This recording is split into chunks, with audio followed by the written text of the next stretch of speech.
காஞ்சி சிட்டுக்குருவி சேனல் நேயர்களுக்கு வணக்கம். இப்போ நான் வந்து நாட்டுக்கோழி கறியை வச்சு குழம்பு செய்ய போகிறேன். அதுக்கு என்னென்ன தேவைன்றதை சொல்கிறேன். நான் இன்றைக்கி அடுப்பில் தான் செய்ய போகிறேன். எங்கள் வீட்டு மாடியில் 1 கிலோ நாட்டுக்கோழி கறி, கடுகு, மிளகாய்த்தூள், தேங்காய், கசகசா, முந்திரி, மஞ்சத்தூள், இஞ்சி பூண்டு விழுது, உப்பு, கரம் மசாலா, இதை பவுட்ரு பண்ண வறுத்து, கொத்தமல்லி, வெங்காயம் வந்து 3 வெங்காயம் மீடியம் சைஸு 3 வெங்காயம் கட் பண்ணி வச்சுருக்கேன். கருவேப்பிலை, தக்காளி, பெரிய தக்காளி 2.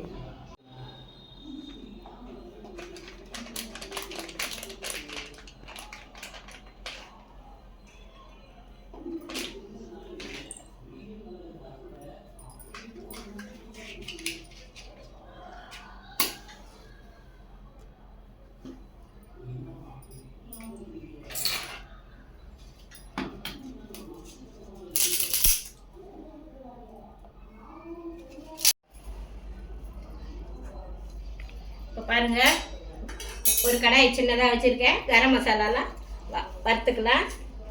சோம்பு 1 ஸ்பூன் போட்டிருக்கேன். லவங்கம் 3 போட்டுருக்குறேன். 1 ஸ்பூன் மிளகு, 1 பட்டை, 2 பிரிஞ்சி இலை, 2 ஏலக்காய் 2 போட்டிருக்கிறேன். இதை இப்போ வறுத்துப்போம்.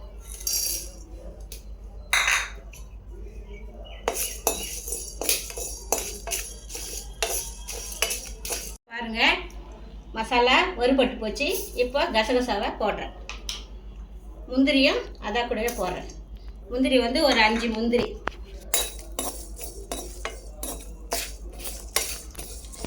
5-6 முந்திரி போட்டுக்கலாம். இப்போ வறுபட்டு போச்சு. இதை வேற ஒரு தட்டில் மாற்றிக்கிறேன்.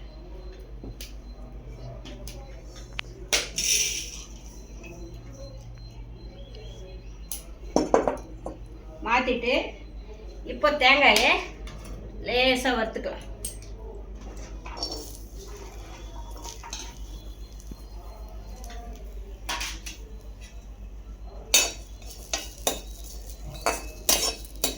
இப்போ தேங்காயம் லேசாக வறுத்துட்டேன். இதே இறக்கிடலாம். இறக்கி வச்சு இதை ஆறட்டோன்னு அரைச்சி எடுத்துக்க வேண்டியது தான். அதை அரைச்சி எடுத்துன்னு வரத்துக்குள்ளே குழம்ப தாளிச்சிக்கலாம். ஒரு பாத்திரத்தை அடுப்பில் வச்சு குழம்பு தாளிச்சிக்கலாம். பாருங்கள், இப்போ பாத்திரம் காஞ்சிச்சு. இப்போது எண்ணெய் ஊற்றுறேன். ஒரு 50 கிராம் எண்ணெய்க்கு ஊற்றுறேன். சமையல் எண்ணெய் 50 கிராம். எண்ணெய் காஞ்சிச்சு. இப்போ கடுகு போடுறேன்.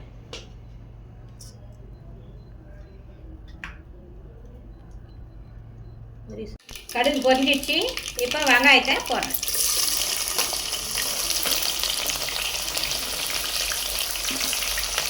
கருவேப்பிலையும் போடுறேன். இது வதங்கட்டும். அப்புறம் தக்காளி போடலாம்.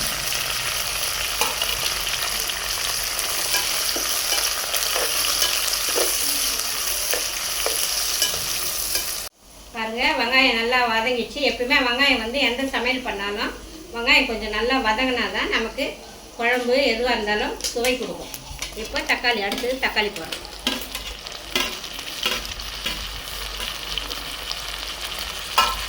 தக்காளி போட்டுட்டு அப்படியே இஞ்சி பூண்டு விழுதையும் போட்டுருவேன். இஞ்சி 25 கிராம், பூண்டு 25 கிராம் போட்டுட்டேன்.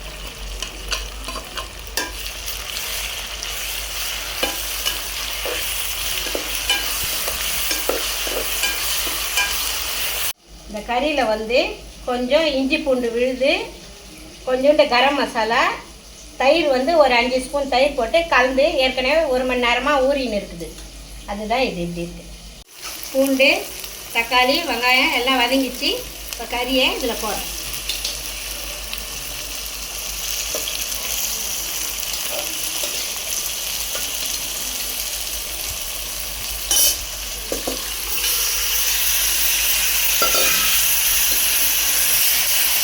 வந்து நல்லா வதங்கட்டும். தீ வந்து கம்மியாக இருக்கும். பாருங்கள், பாதி வதங்கி வந்துச்சு. இப்போ வந்து மஞ்சள் தூள் கொஞ்சமாக போடலாம். ஏற்கனவே மஞ்சள் தூள் போட்டு நல்லா கழுவி எடுத்துருக்கேன். இப்போ 1/4 ஸ்பூன் மஞ்சள் தூள் போட்டேன்.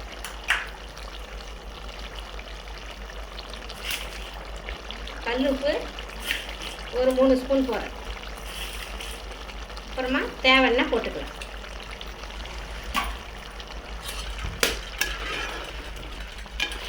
நல்லா வேகட்டும். ஏன்னா தீ வந்து அதிகமாக வச்சு வேக வைக்கக்கூடாது, கொஞ்சமாக வச்சு வேக வைக்கணும். அப்புறமா தான் மசாலாலாம் போடணும்.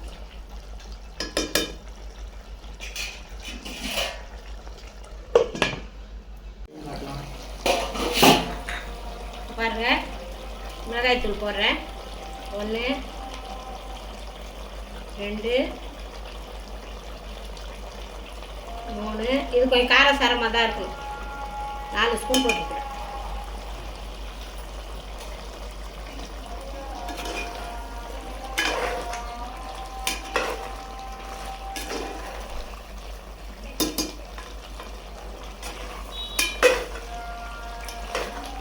பாருங்கள், எல்லாம் மசாலாலாம் வதங்கி வந்துடுச்சு. இது வந்து ஒரு 25 நிமிஷமாக மசாலா வந்து அப்படியே ஊறி வெந்து நிற்குது. இப்போ வந்து சுட தண்ணி சுட வச்சு வச்சுருக்கிறேன். இதை ஊற்ற போகிறேன்.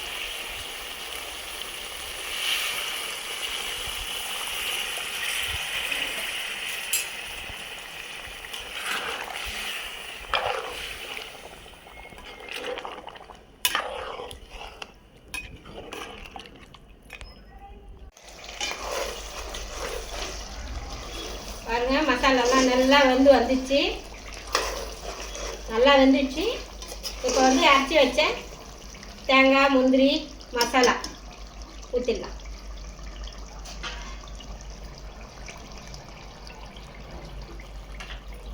ஆனால் வாய்க்கு ருசியாக ஓணுன்னா பொறுமையாக செஞ்சு தான் ஆகணும்.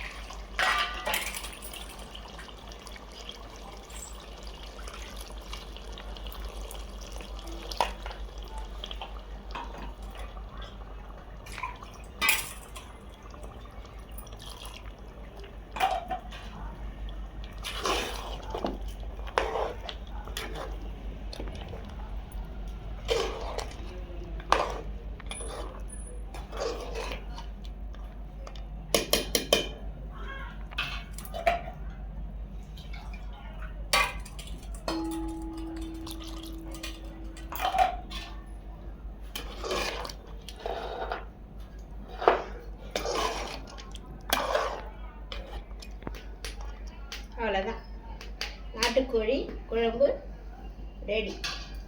கொதிச்சதான் இறக்கிட வேண்டியது தான். பாருங்கள், கொச்சிச்சு நல்லா குழம்பு. இப்போ வேறு பாத்திரத்தில் மாற்றிடுறேன்.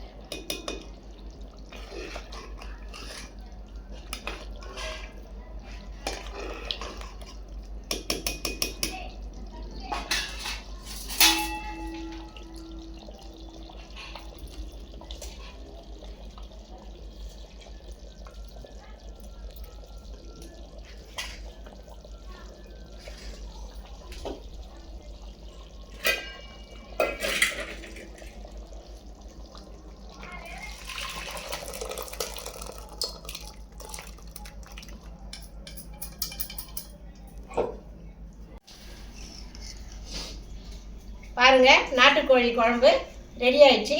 இதை சாப்பிட்டு பார்த்துட்டு எனக்கு எப்படி இருக்குதுன்ட்டு கமெண்ட்டில் சொல்லணும். காஞ்சி சிட்டுக்குருவி சேனலுக்கு லைக் பண்ணுங்கள், ஷேர் பண்ணுங்கள், கமெண்ட் பண்ணுங்கள், மறக்காமல் சப்ஸ்கிரைப் பண்ணுங்கள்.